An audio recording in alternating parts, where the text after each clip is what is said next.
আসসালামু আলাইকুম আফুরা ভাইয়ারা কিরাম আছেন? না সকলে আলহামদুলিল্লাহ ভালো আছে। আজ কি রান্ধুন দুহন হুটকির তরহারি, তারপরে সিলভার মাছের ভাজি, এরপরে হইল গিয়া তিত করল্লা ভাজি। তো এখন আমি হুটকিরা বয়া দিতে আসছি।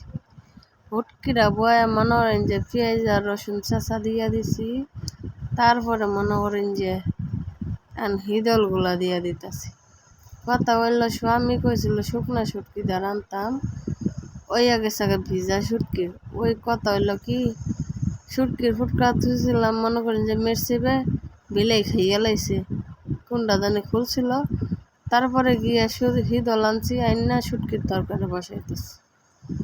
শুটকির তরকারি মূলত কমলি, তারপরে দেশি আলু মিষ্টি কুমড়া ডুগা দিয়ে রান্না করতেছি। এখন আমি শুটকির তরকারিটা বাইরেতে গড়েতে বসে নিতেছি, যেন ঝামেলা না হয়। বাহিরে গিয়া আগুন ধরানো হয়ে গেছে, যেহেতু মাটির চুলায় রান্না করবো তাই ভিতর থেকে বসে নিতেছি।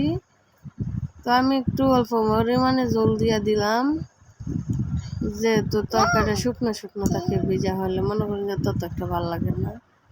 তো মাটির পাতিলে কাজ করতে গিয়ে কড়াইলাম, এতে হাতের আঙ্গুলে কালি লেগে গেছে। তো কড়াইয়ে গরম হয়ে গেছে, এখন আমি হাত ধোয়ার সময় নাই, কড়াই পুড়ে যাইতেছে। তো মাছগুলা দিয়া দিলাম, এক একে সব মাছগুলা দিয়া দিমু, ভাজা হইব ওলাই নিমু। এরপরে বসাই দিমু তিত করলা ভাজি। মাছ ভাজিটা হওয়ার পরে ওইদিকে তরকারি বসাই দিছি। তরকারিটা হইলে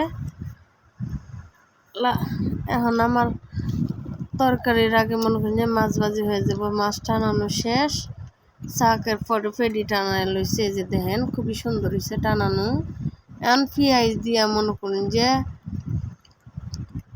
তেল দিয়ে নিছি ভালো করে বাইজা, তারপরে আমি মাছের ভাজিটা কইরা লমু। তো এদিকে তরকারিও বলক এসে গেছে, লাড়া দিয়ে নিমু। হিদুরগুলো মূলত মিমি কাঁটাগুলো বাঁচতে পারি নাই, তো মাছের কাঁটাগুলো মনে করেন যে বাইসা লমু, কাঁটাগুলো পালাইয়া তারপরে করবো আর কি।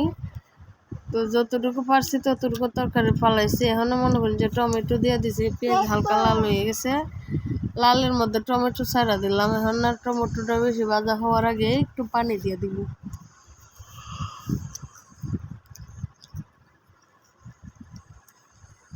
তো সাথে 3টা কাঁচামরিচ ছিল, দিয়ে দিলাম। টমেটোটারে আজকে এত বেশি ভাজা করি নাই, তো হালকা করছি। তো ঝোলটা দিয়ে দিছি, আর নাড়া দিয়া মশলা দিয়ে দিমু, যেহেতু একটু সেপচিপা ঝোল রাখবো আজকে মাছ ভাজির মধ্যে। তো হালকা পরিমাণে মরিচ দিয়ে দিলাম। তো মনে করেন যে মশলা একদম কমাই দিয়ে দিয়েছি, যেহেতু একটু সেপচিপা ঝোল রাখবো। তো সেপচিপা ঝোল রাখতে গিয়ে মশলা দিয়ে দিলে আমার নাড়াইয়া বলক আসলে তারপরে মাছগুলো দিয়ে দিমু। এই যে বগলাই আইছে, এখন আমি মাছগুলা দিয়ে দিমু নাড়া দিয়া। এই যে দেখেন মাছগুলা। তো সাথে 2টা পাঙ্গাস মাছের সাকো দিয়ে নিছি বাচ্চারার জন্য। তো অতিরিক্ত শুকনো মাছ খাওয়াইতে নেই, তো হালকা জল লাগলে দেখছে বাচ্চাদের খাওয়ানো যাব। সিলভার মাছগুলো আমার হাজবেন্ড আমি খাই। পাঙ্গাস মাছে দিছে ভালো কথা, আমার স্বামী যদি দেখা যায় তাহলে আর বাজি ধরবো না, তো ওনারা লুকাইয়া দিতে হইব। তো আমি এদিকে মনে করেন যে শুটকির তরকারি হয়ে গেছে, লাড়া দিয়ে নিতেছি। তরকারি প্রায় হয়ে যেতেছে, আর একটু শুকাইলে লামাই নিমু। তো এখন তিত করলা ভাজিটা আমি বসাই দিতেছি।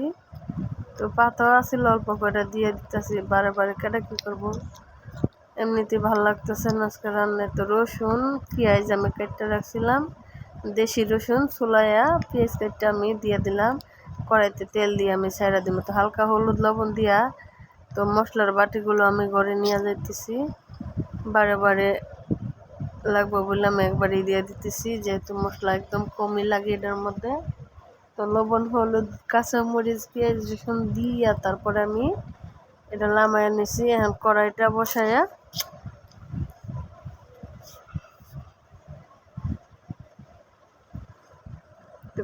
বসাইয়া তেল দিয়ে দিচ্ছি। এখন তেলটা হালকা গরম হলে ভাজিটা দিয়ে দিমু। বাজিটা দেওয়ার পরে মনে করেন যে উল্টায় পাল্টায় মশমশে করে বাজিটা লামাই নেবো। তো তিত করলা আর আলু একসাথে দিয়ে দিছি, দেশি আলু দিয়ে বাজি করতেছি। তো দেখেন আমি একটা লাড়া দিয়া উল্টায় পাল্টায় দিমু, আর রেখে দিমু না, নয়তো আবার পানি প্যাক প্যাক করবো। করলা ভাজি যত মশমশা করা যায় ততটাই মজা লাগে। তো আমাদের ঘরে মশমশা ছাড়া খাওয়া হয় না। তো আমি আলুগুলা তিত করলাগুলা ভালো করে মিক্স করতেছি। মিক্স করার পরে আমি তরকারিটা লাড়া দিয়ে নিমু। এখন তরকারিটা হয়ে আসলে আমি ভাত বসাই দিমু। ভাতটা বসাইয়া তারপরে আলু ভাজি হলে মনে করেন যে খানা খাইতে চলে যাব গোসল টোসল দিয়ে। তো এখন আমি তিত করলা ভাজিতেই পড়ে আসি। তিত করলা ভাজিটা যতক্ষণ না পর্যন্ত মশমশা হইতেছে ততক্ষণ যাওয়া যাবে না, কারণ গেলেই পুড়ে যাবে। তো দেখেন ভাজিগুলো খুবই সুন্দর হইতেছে, একেবারে চাউলা চাউলার মতো, না লেটকা না কোনো কিছু হচ্ছে। তো এখন আমাদের রান্না শেষ, কমপ্লিট। এই যে দেখেন তিত করলা ভাজি খুবই মশমশা করছি, খুবই সুন্দর, খাইতে ভালো লাগে।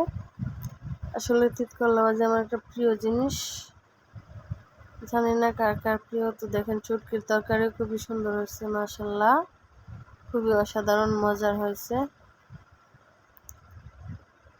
তো এখানে হয়েছে মাছ ভাজি, দেখেন হালকা ঝুল রাখছি মাছের ভাজি।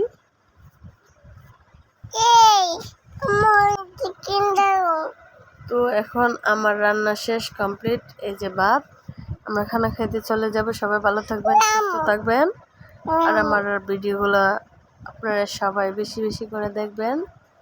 খোদা হাফেজ।